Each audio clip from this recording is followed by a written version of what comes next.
My name is Wincate Wanja. I am a botanist or a plant scientist at the Leaf Charity, and what that means is I study plants and take care of plants. I currently do conservation, which means I take care of trees from a very young age until they are planted into the forest, because our forests have really reduced in size. The mangrove ecosystem is at the heart of the community.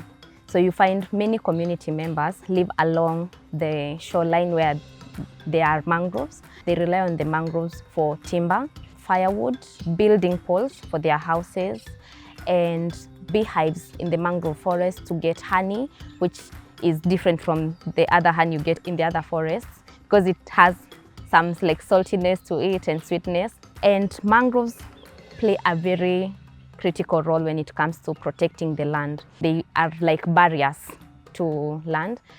They are also one of the key players when it comes to cleaning the air. The carbon dioxide that is in the air, it is cleaned up and stored by mangroves, a lot of it. So it stores 10 times more carbon than other trees.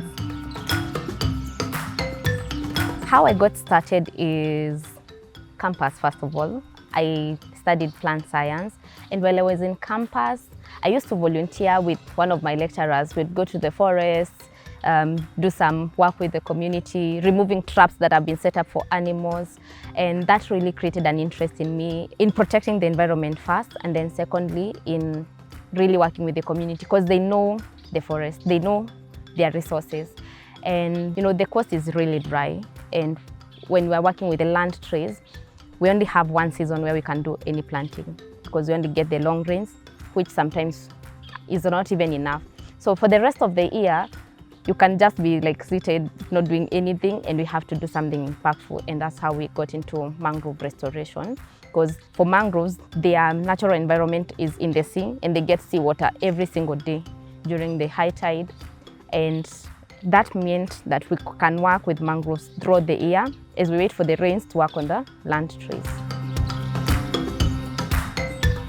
The most interesting thing for me is the knowledge base in the community that is still untapped or you don't find in books. They have new things every day that you're learning from them.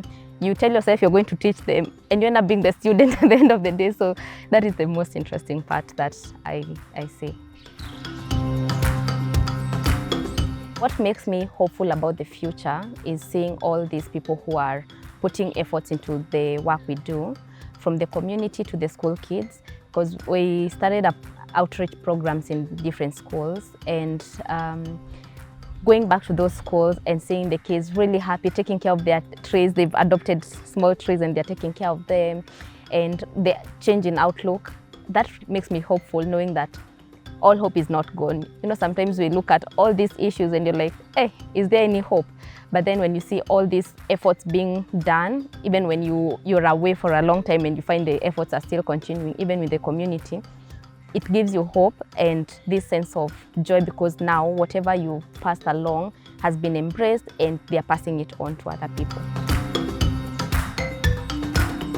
If you have space, plant some trees, do some gardening. For parents, ensure that your kids have these skills transferred. Because I know, like for my parents, they grew up in the village. So those skills, like farming skills, being in touch with the earth, was always a part of them growing up.